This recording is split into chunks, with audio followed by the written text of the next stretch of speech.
ಚಿಕ್ಕೋಡಿ ನಗರದ ಸ್ವಗೃಹದಲ್ಲಿ ನಡೆದ ಮಾಧ್ಯಮಗೋಷ್ಠಿಯಲ್ಲಿ ಪ್ರಿಯಾಂಕಾ ಜಾರಕಿಹೊಳಿ ಮಾತನಾಡಿ, ಚಿಕ್ಕೋಡಿ ಲೋಕಸಭಾ ಕ್ಷೇತ್ರದಲ್ಲಿ ಕಾಂಗ್ರೆಸ್ ಪಕ್ಷದ ಅಲೆ ಇದೆ. ಪ್ರಚಾರ ಸಭೆಯಲ್ಲೂ ಅಪಾರ ಸಂಖ್ಯೆಯ ಜನ ಸೇರ್ತಾರೆ. ಅಭಿವೃದ್ಧಿಗಾಗಿ ಜನ ನನಗೆ ಆಶೀರ್ವದಿಸಬೇಕು ಎಂದು ಕೋರಿದರು.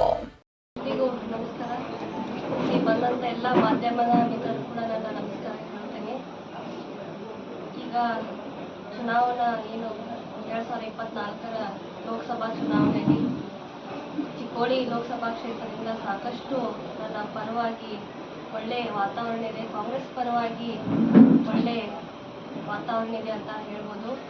ಸಾಕಷ್ಟು ಜನ ನನ್ನ ಮೇಲೆ ಅಭಿಮಾನ ಮತ್ತು ಪ್ರೀತಿ ವಿಶ್ವಾಸವನ್ನು ತೋರಿದ್ದಾರೆ. ಎಲ್ಲೆಲ್ಲಿ ಹೋದ ಕಡೆಯಲ್ಲೂ ಕೂಡ ಸಾಕಷ್ಟು ಜನ ಕಾಂಗ್ರೆಸ್ ಪಕ್ಷದ ಕಾರ್ಯಕರ್ತರಾಯಿತು, ಎಲ್ಲ ನಮ್ಮ ಕಾಂಗ್ರೆಸ್ ಪಕ್ಷದ ಅಭಿಮಾನಿಗಳು ಸಾಕಷ್ಟು ಸಂಖ್ಯೆಯಲ್ಲಿ ಬಂದು ಎಲ್ಲೆಲ್ಲಿ ಮೀಟಿಂಗ್ಗಳು ಸಭೆಗಳನ್ನು ಮಾಡಿದ್ವಿ, ಅತಿ ಹೆಚ್ಚಿನ ಸಂಖ್ಯೆಯಲ್ಲಿ ಅವರೆಲ್ಲರೂ ಭಾಗವಹಿಸಿದ್ದಾರೆ. ಹಾಗೆಯೇ ಏನು ಮುಂಬರುವ ದಿನಮಾನಗಳಲ್ಲಿ ಈ ಕ್ಷೇತ್ರದ ಅಭಿವೃದ್ಧಿಗಾಗಿ ಅವರೆಲ್ಲರೂ ನನ್ನ ಪರವಾಗಿ ಬೆಂಬಲಿಸಿದ್ದಾರೆ.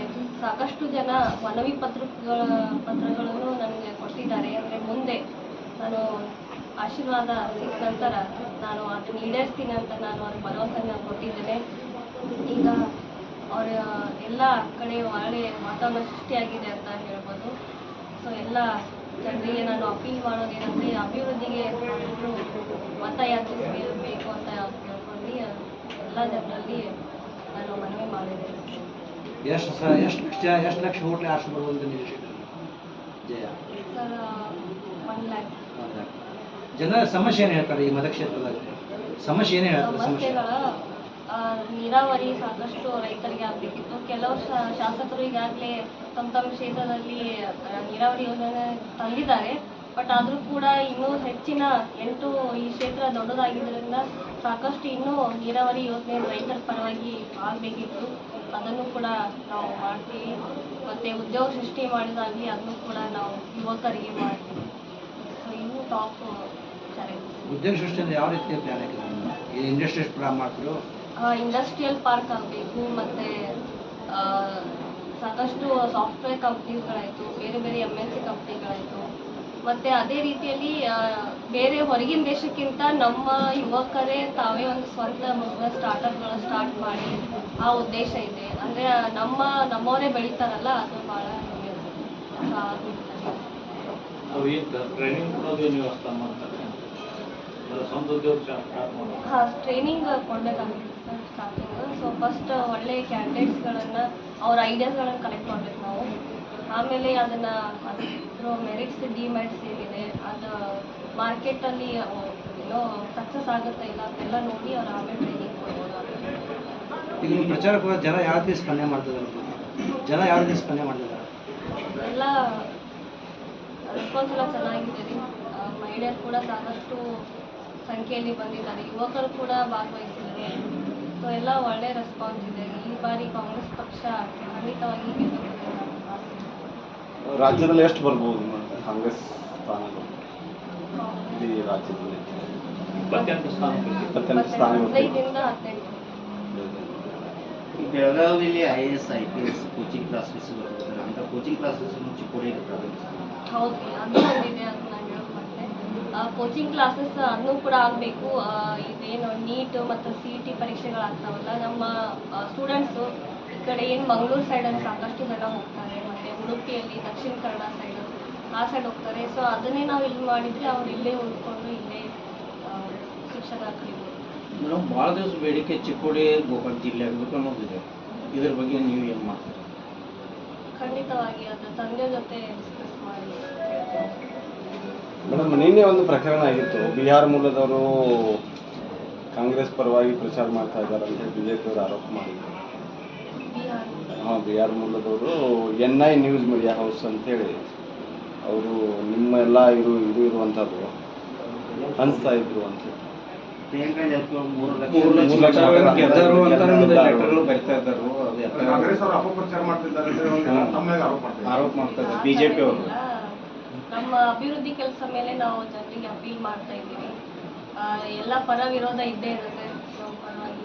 ಅಂದ್ರೆ ಮೇಡಮ್, ಅವರು ಕಾಂಗ್ರೆಸ್ ಕಾರ್ಯಕರ್ತರಲ್ಲ, ಈಗ ಅವರು FIR ಆಗಿದೆ. ಅವರು FIR ಆಗಿದೆ ಜನರು. ಅವ್ರು ನಿಮ್ಮ ಕಾರ್ಯಕರ್ತರಲ್ಲ ಕಾಂಗ್ರೆಸ್ ಪಕ್ಷದವರು? ನಿಮ್ಮ ಕಾರ್ಯಕರ್ತರನ್ನ ಅಥವಾ ಬೇರೆನಾ ಯಾರು ಅಂತ ನಿನ್ನೆ ಅರೆಸ್ಟ್ ಆಗಿರೋ ಇಲ್ಲ ನಮ್ಮ ಕಾರ್ಯಕರ್ತರು. ಅವರು ನೀವು ಗೆದ್ದೀರಿ 3 ಲಕ್ಷ ಮತಗಳ ಅಂತರದಿಂದ ಅಂತ ಪೋಸ್ಟರ್ ಹಂಚ್ತಾ ಇದ್ರು, ಪೋಸ್ಟ್ ಕಾರ್ಡ್ಗಳು ಹಂಚಿಸ್ತಾ ಇದ್ರು. ಪೋಸ್ಟ್ ಕಾರ್ಡ್ಗಳು ಹಂಚ್ತಾ ಇದ್ರು. ಈ ವಿಷಯ ನಿಮ್ಮ ಗಮನಕ್ಕೆ ಬಂದದೇನ್ರಿ? ಈ ವಿಷಯ ನಿಮ್ಮ ಗಮನಕ್ಕೆ ಬಂದಿಲ್ಲ? ಮೇಡಮ್, ರೈತರ ಬಗ್ಗೆ ಏನು ಮುಂದಿನ ವಿಚಾರ ಏನು ಮಾಡ್ತಾರೆ ಸರ್? ರೈತ ಭಾಗದಲ್ಲಿ ನೀರಾವರಿ ಸಮಸ್ಯೆ ಜಾಸ್ತಿ ಇದೆ. ಹೌದು, ಅದನ್ನು ಕೂಡ ಮಾಡಿದ್ವಿ. ಡ್ರಿಪ್ ಇರಿಗೇಷನ್, ಲಿಫ್ಟ್ ಇರಿಗೇಷನ್, ಸಾಕಷ್ಟು ಇನ್ನೂ ಹಲವಾರು ತಂದೆ ಜೊತೆ ಡಿಸ್ಕಸ್ ಮಾಡಿ ಏನು ಆಗುತ್ತೆ ಆ ಕ್ಷೇತ್ರದ ಆ ಭಾಗ ಜನರಿಗೆ ಅದನ್ನ ಅನುಕೂಲ ಮಾಡಿಕೊಡ್ತಿದ್ದೆ.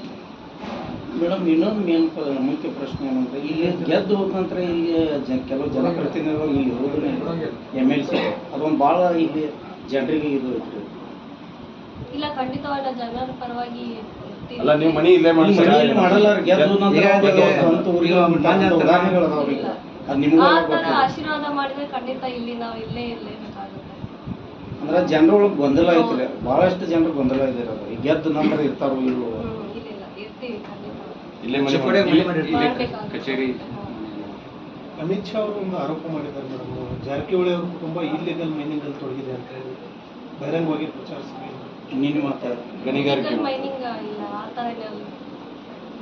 ಮೈನಿಂಗ್ ಅಂತ ಏನು ಇಲ್ಲೇ ಇಲ್ಲ ನಮ್ಮ ಬಿಸ್ನೆಸ್. ಅದು ತಪ್ಪ ಸಂದೇಶ ಕೊಡ್ತಾ ಇದ್ದಾರೆ ಜನರಿಗೆ. ಮತದಾರರಿಗೆ ಏನು ಹೇಳಬೇಕು? ಎಲ್ಲ ಚಿಕ್ಕೋಡಿ ಕ್ಷೇತ್ರದ ಮತದಾರರಿಗೆ ನಿಮ್ಮ ಸೇವಕಿಯಾದ ಪ್ರಿಯಾಂಕಾ ಸತೀಶ್ ಜಾರಕಿಹೊಳಿ ನಾನು ವಿನಂತಿ ಮಾಡುತ್ತೇನೆ, ಈ ಬಾರಿ ನಿಮ್ಮ ಮನೆ ಮಗಳಾಗಿ ತಾವೆಲ್ಲರೂ ಆಶೀರ್ವಾದ ಮಾಡಿ ನಿಮ್ಮ ಪರವಾಗಿ ಏನಾದರೂ ಕೆಲಸ ಕಾರ್ಯಗಳಿದ್ದರೆ, ಏನೋ ಕುಂದುಕೊರತೆಗಳಿವೆ, ನಾವು ಅದನ್ನು ಬಗೆಹರಿಸ್ತೀವಿ, ಅದನ್ನು ಪರಿಹಾರ ಕೊಡ್ತೀವಿ ಅಂತ ನಾನು ಹೇಳಿದ್ದೆ. ಈಗ ನೀವು ಭಾರತದಲ್ಲಿ ಅತಿ ಕಿರಿಯ ಸಂಸದೆ ಅಂತ ಹೇಳಿ ಒಂದು ಹೆಗ್ಗಳಿಕೆ ನಿಂದ ಆಗುವಂಥದ್ದಿದೆ. ಏನು ಅನ್ನಿಸ್ತದೆ ಅಂತ? ಇಷ್ಟು ಚಿಕ್ಕ ವಯಸ್ಸಲ್ಲಿ ಆಶೀರ್ವಾದ ಮಾಡಿದ್ರೆ ಖಂಡಿತವಾಗಿ ಈ ಕ್ಷೇತ್ರದಿಂದ ಖಂಡಿತವಾಗಿ ಅದು ಒಂದು ಹೆಮ್ಮೆಯ ಪಾತ್ರ ಆಗುತ್ತೆ. ಎಲ್ಲ ಅದು ಕ್ರೆಡಿಟ್ಸ್ ನಾನು ಎಲ್ಲ ಈ ಕ್ಷೇತ್ರದ 8 ಕ್ಷೇತ್ರದ ಜನರಿಗೆ ಕೊಡಬೇಕು. ಚಿಕ್ಕೋಡಿ ಜನತೆ ಆಶೀರ್ವದಿಸಿದ್ರೆ ಖಂಡಿತವಾಗಿ ಚಿಕ್ಕೋಡಿಯಲ್ಲಿ ಮನೆ ಮಾಡ್ತೇನೆ.